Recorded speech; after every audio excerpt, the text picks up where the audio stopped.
Fala pessoal, sejam bem-vindos, canal Nação Brasil no ar, começando mais um vídeo recheado de informações importantíssimas. Mas antes, inscreva-se agora mesmo no canal, deixe o seu like e compartilhe esse vídeo com o máximo de pessoas. Assim você vai estar me ajudando demais. Giro na tela e notícias a seguir.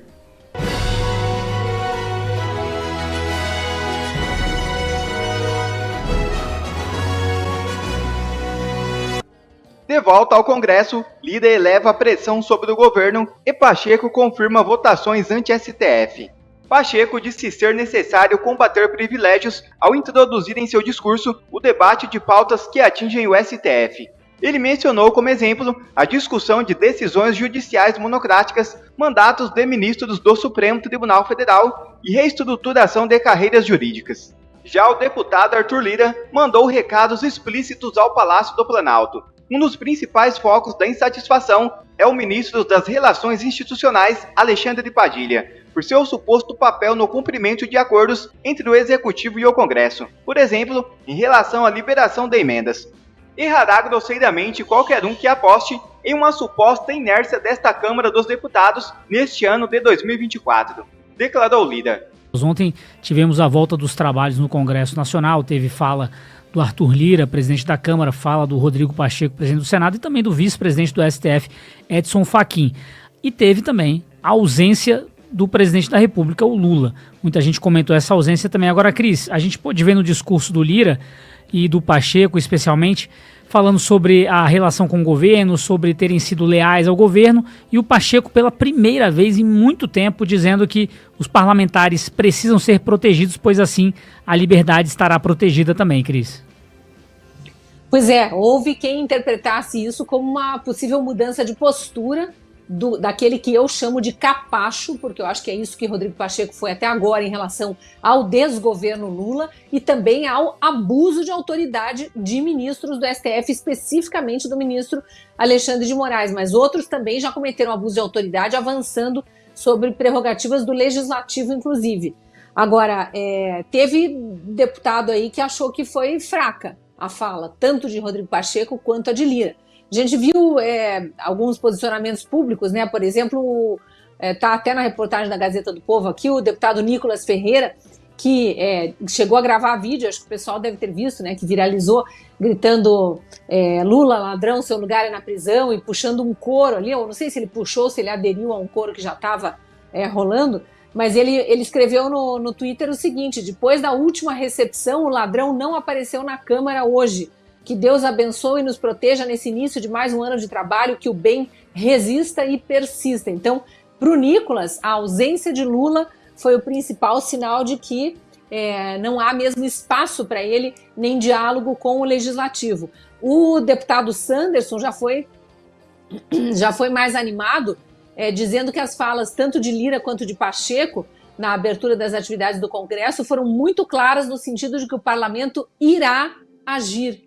E ele fala que até pelo tom da voz ficou muito nítido que o presidente da Câmara tomará medidas para evitar abusos que só ocorreram por conta de omissões passadas. Então, são percepções de alguns dos que estavam lá, agora vários senadores, inclusive Magno Malta, Eduardo Girão, vários comentando que precisa ter uma resposta clara, mas imediata. Os abusos de poder foram longe demais, avançaram sobre gabinetes de parlamentares, no recesso, debochando mesmo desse outro poder que já não é mais independente nem harmônico com o judiciário e o executivo. Eles querem, de fato, aparentemente, acabar com o legislativo. E os deputados e senadores estão cobrando uma postura firme dos presidentes das casas para isso.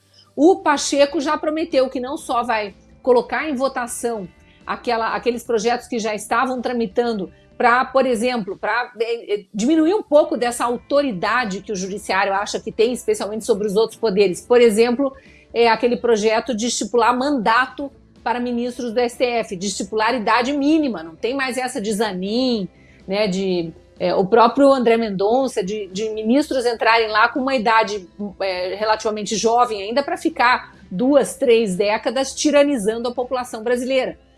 Então tem vários projetos que o Pacheco promete levar adiante. Por outro lado, tem projetos que o Senado já aprovou e que a Câmara mantém em banho-maria. Por exemplo, o fim do foro privilegiado, não é de agora. Vai completar 6 anos já que esse projeto, que é do senador Álvaro Dias do Paraná, que nem mais mandato tem, foi aprovado no Senado e aguarda uma votação na Câmara. Então, Rodrigo Maia, quando era presidente da Câmara, por 2 mandatos, né, 4 anos ele ficou ali como presidente da Câmara, fingiu que não viu, não pôs para votar o projeto do fim do foro privilegiado. E agora, Arthur Lira também já por 3 anos seguidos, está indo para o último ano do segundo mandato aqui, o 4º ano como presidente, também aparentemente sem demonstrar interesse, mas vai ter pressão. E o outro projeto que está com bastante pressão sobre a Câmara é o que acaba com as decisões monocráticas.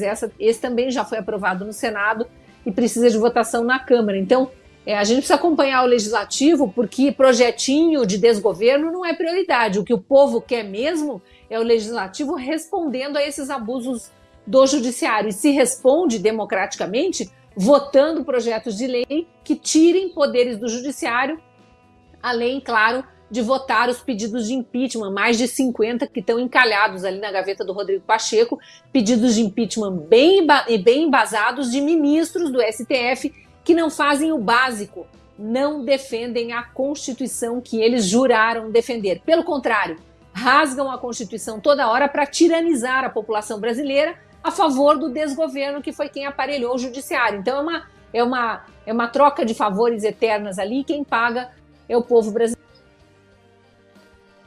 Representando o Supremo Tribunal Federal, esteve lá o vice-presidente do STF, ministro Edson Fachin, que a gente tem que lembrar foi colocado lá pela ex-presidente Dilma Rousseff, e ele falou que respeita e vai respeitar a independência dos poderes. Serrão, agora, se ele vai respeitar a independência dos poderes, Pacheco disse que vai tomar uma atitude, Lira também tem alguém falando uma inverdade aí nessa história, né, o Serrão? Com certeza absoluta, essa história está totalmente mal contada. Lé não está se juntando com Cré. O que a gente vê hoje, nessa guerra de todos contra todos, é uma extrema desorganização da base parlamentar, do que deveria ser uma oposição a tudo de errado que está acontecendo aí. Hoje, é imprescindível que se consiga convencer ao parlamentar do Centrão que ele tem um papel fundamental nesse trabalho político que vai tentar restabelecer o equilíbrio institucional no Brasil. O Centrão tem força, o Centrão tem poder, mas aí vem a questão: o Centrão quer realmente resolver alguma coisa? Não. O parlamentar do Centrão, ele parece que quer, a prioridade dele é resolver a vida dele, as vantagens que ele tem naturalmente ali, que ele conquista facilmente, via presidentes das casas e via esquemas que eles montam com o governo. Então, eles não estão preocupados em garantir a institucionalidade. E isso pesa. No fim das contas, esse é o grande peso de um parlamento que não consegue ter uma oposição que cumpra o papel de oposição. Você tem broncas isoladas, gritos isolados, manifestações isoladas, mas o conjunto mesmo da obra para resolver o problema da crise institucional, estamos longe disso. Então, isso dá uma angústia, isso é um problema sério. A maioria hoje do povo brasileiro está desanimada com a situação. Aquela pessoa que é séria, honesta, trabalha, produz, fica de saco cheio de ver o panorama da política hoje. O jeito dela é continue trabalhando, cuide da sua vida, porque o político, o malandro, está cuidando da dele.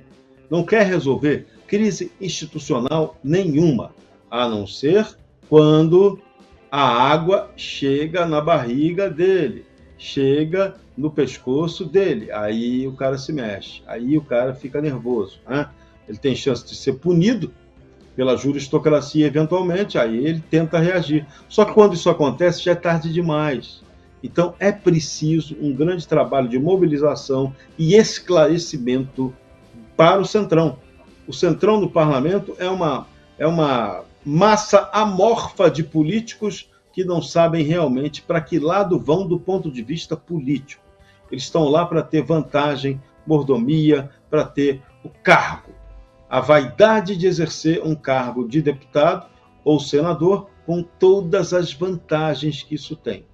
Isso não representa alguém eleito pelo povo, realmente comprometido e compromissado em resolver as grandes questões nacionais. Então, é fundamental que a população faça pressão sobre o parlamento para que a gente tenha aí uma oposição que atue de maneira monocórdica, exata, em bloco, eficiente, sem esse negócio de vamos segurar aqui, vamos aguardar, vamos ver. Não dá para ver nada. Não tem mais tempo para ver nada. Estão esperando o quê? A instauração oficial da tirania, ou a conversão da tirania brasileira numa ditadura de fato? Estão esperando a venezualização do Brasil? Que a mexicanização parece que já tem, né? Porque aqui hoje, quem está mandando no Brasil é o narco-negócio. O Brasil não produz droga, mas é o grande corredor de exportação de droga para o mundo. Donald Trump está de olho nisso, tá? Isso afeta a segurança nacional norte-americana. Então, aviso a quem é aqui conivente com a bandidolatria, com o crime institucionalizado, Trump vem aí e o bicho vai pegar. Vai ter vagabundo aí que não vai poder passear na Disneylândia, não, porque vai ser preso pelo Pateta. Isso aí, Serrão. E Marco, o histórico recente não nos permite acreditar no Arthur Lira em relação à lealdade com ninguém, muito menos em acreditar no Pacheco, né? Ele disse que vai fazer esse enfrentamento muito difícil que isso ocorra, né, Marco? A grande dificuldade que a gente tem desses dois atores é que eles concentram muito poder no regimento interno, pelo regimento interno, pela manipulação das regras do regimento interno, e essa, digamos, é uma prática que vem sendo reiterada porque os próprios ministros do Supremo Tribunal Federal estimularam e ainda estimulam a relativização do direito. O Brasil é um país onde reina a insegurança jurídica, hoje, por grande culpa do Supremo Tribunal Federal.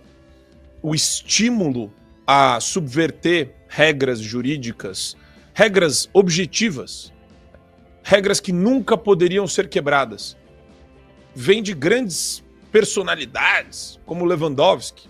Lembra do Lewandowski quebrando o impeachment da Dilma no meio, para não torná-la inelegível por 8 anos? A decorrência, a inelegibilidade decorrente era automática ali. Fatiou, passou, pimba. Fala, peraí, era uma regra objetiva da Constituição? Sim. Mas por que ele fez isso? Porque pode? Poderia? No plano hipotético, poderia. Não poderia, mas fez. E ninguém o acusou de abusar do poder que tem. Quem foi cúmplice de tudo isso? Senadores. Eu lembro que a moção foi feita pelo Cristóvão Buarque. E daí vários amiguinhos senadores da Dilma foram lá e fizeram a quebra. Mesma coisa o decreto de graça do Daniel Silveira. E como essa, tem várias regras. Tem várias regras da legislação penal, tem várias regras constitucionais que eles vêm quebrando sistematicamente. O que a gente viu o Arthur Lira e o Pacheco fazerem ano passado foi quebrar regra. O Pacheco barrigou o início da CPMI do 8 de janeiro, que seria formado majoritariamente pela oposição, permitindo que a ala governista entrasse e desvirtuasse a finalidade da CPMI. Mesmo assim, tivemos fatos importantes, mesmo assim, tivemos informações, depoimentos completamente absurdos por parte das pessoas que estavam lá tentando defender a tese do golpe. Só que, é como eu disse, a máquina ela tem o seu funcionamento próprio e ela está aparelhada.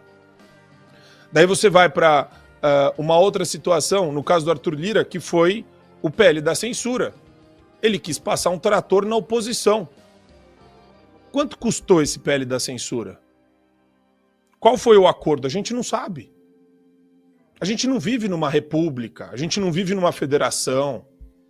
O negócio está do avesso aqui. Então, o que a gente pode esperar de atores tão cinzas, né, que só buscam interesses próprios ali? Não tem espírito republicano, espírito patriótico, não existe nada disso ali. Ali existe grana, Pix, emenda. É o que norteia a atuação desse pessoal. Então, no final do dia, a gente tem que entender como eles funcionam e saber, tentar descobrir como virar esse jogo, se baseando nesses defeitos deles. Usando os defeitos deles em favor da moralização do país que a gente vive hoje. Colocar de volta no trilho. De novo, né? É engraçado falar isso, porque às vezes você vai ter o apoio do Centrão pelos motivos errados. Mas eles vão te apoiar numa pauta verdadeira, numa pauta necessária, numa pauta correta. A gente precisa entender como agregar pessoas em prol dessa pauta correta e única, sob pena de ficar preso em ministros que vão viver até os 75 anos de idade no cargo. Mesmo por exemplo, mandato para ministro do Supremo, mesmo que aprove um negócio desse, não resolve. O único caminho é o caminho certo. E o caminho certo não é tão difícil de enxergar. Mas é como disse o Serrão, como a gente vem falando faz tempo. Precisa de um bloco sistematicamente organizado falando a mesma coisa. Existe esse esforço? Não vejo. Por quê? Porque pessoas como o Marcos Pontes e a Tereza Cristina ignoram o maior e mais real problema que a gente tem enfrentado no Brasil. Enquanto eles ignorarem, mais gente vai ser presa, cancelada, bloqueada, expulsa de rede social e vai tentar viver fora do Brasil para fugir desse manicômio que a gente está enfrentando. Exército planeja enviar 3.000 militares para a Amazônia. Reforço na região servirá para aumentar o efetivo na terra indígena Yanomami e construir novas instalações. O comando do Exército planeja enviar um reforço de 3.000 militares para a Amazônia neste ano. O aumento de tropas serviria para aperfeiçoar os trabalhos na terra indígena Yanomami. Segundo apurou o Poder 360, generais do Exército dizem que o aumento de efetivo depende de recursos financeiros para a construção de novas instalações de alocação por toda a região. Deputado bolsonarista Rafael Tavares é cassado no Mato Grosso do Sul. É isso mesmo. O Tribunal Superior Eleitoral confirmou nesta terça-feira a cassação do deputado estadual Rafael Tavares, por unanimidade, consolidando a decisão prévia do Tribunal Regional Eleitoral, que acatou as acusações de fraude na cota de gênero levantadas pelo Partido dos Trabalhadores. Com a saída de Tavares, Paulo Duarte, presidente estadual do PSB, está prestes a ocupar pela quarta vez uma cadeira na Assembleia Legislativa. O ministro Raul Araújo, relator do caso, apontou a má-fé do PRTB na composição de sua chapa para as eleições de 2022, destacando a inclusão de candidaturas femininas inviáveis como uma tentativa de burlar as exigências legais de representação de gênero. A chapa do PRTB, que apresentou uma desproporção entre candidatos de diferentes gêneros, não atingiu o mínimo de 30% de candidaturas femininas, levando à cassação de Tavares após a denúncia feita pelo suplente Riad Abdullah Hadi, União Brasil, e pela senadora Soraya Tronic, Podemos. Escândalo. Áudio vazado revela pressão intensa sobre funcionários para participarem de evento de Lula no Rio de Janeiro. O áudio de uma reunião de servidores da cidade de Belford Roxo, no Rio de Janeiro, revela que o prefeito Vaguinho, esposo da ex-ministra do Turismo Daniela Carneiro, exigiu que funcionários da prefeitura comparecessem ao evento de Lula, ocorrido nesta terça-feira 6, na Baixada Fluminense. Ouça o áudio. Olha, nós viemos da reunião e todo mundo sabe que terça-feira é ponto facultativo, mas não é ponto facultativo para a gente ficar em casa. O objetivo do ponto facultativo foi porque queremos todos nós na inauguração e tudo. Então, também não poderia fechar uma escola. Vou fechar a escola. Então, quando é ponto facultativo, fechou tudo. Não é um ponto facultativo, foi emendar a segunda, porque segunda é normal. Conclusão, todos nós, terça-feira lá. O que vai ser feito? Vai ter a rota do presidente, só que nós não estamos assim, o povo não vai acompanhar tudo, que vocês sabem, a concentração é em frente ao batalhão, que está sendo tudo calçado, tudo organizado, que precisamos de todos. Ah, eu não posso ir, eu trabalho de tarde. Nosso horário, igual foi falado, é 8 horas, e sendo que uma coisa de emergência pode se passar, porque o dia que a gente precisa, eles também sentem. Então, quer dizer, que hora que vai terminar? Não sabemos. Então, nós estamos articulando com o Carlos, a Fabiana, com tudo, que é o padrinho da escola, que vamos sair com o ônibus aqui, o mais tardar 9 horas. Ele tem um outro ônibus, que o pessoal sabe também, o pessoal do carro, que de 11 horas. Mas é o pessoal da saúde, assim. Nós precisamos, porque eu e Fabiana temos que estar na escola nova, como todos os diretores vão ter que estar na escola 11 horas. E o ônibus, então nós vamos marcar uma faixa de 8, vamos fazer um café, 8, não? 8 horas, marcar aqui, porque vai servir um café, né? Porque vai vir todo mundo no vapor, às vezes não dá tempo de fazer em casa, então todo mundo tomar o café aqui. Então, lá, o prefeito já viu a questão de almoço, vai ter almoço, porque eu creio que ele vai estar lá, eu não acho que ele não passou o horário legal, porque vocês sabem que ele não passa uma rota, ainda mais no presidente, não vai passar assim direitinho, com tanto detalhe. 11 horas nós temos que estar dentro da outra escola, enquanto vocês vão estar lá com as faixas, nesse terreno que ela falou em frente, lá tudo direitinho. Mas nós vamos distribuir a camisa para vocês, vai ter almoço, vai ter tudo direitinho. E vocês vão ficar ali representando a escola, vai ter a faixa que nós vamos deixar com vocês. Mas, assim, nós precisamos, obviamente, da presença de todos os funcionários. Aí outra coisa, gente, como o prefeito falou. Ele falou assim, eu quero boné, eu quero farda, boné, bandeira, camisa para todo mundo. Mas faz que não dê para todo mundo. Ah, eu consigo vestir a Vânia, dá uma camisa, a Vânia tem um boné e uma bandeira, um exemplo. A Mariana só consegue a camisa. Então, tipo assim, não, a Vânia falou, gente, olha, não é prioridade. Não vamos deixar nossa equipe criar isso para a gente ficar na frente, a gente precisa. E outra coisa, essas faixas que vai ser feita, a gente ainda tem que batalhar amanhã o lugar para fazer essa faixa.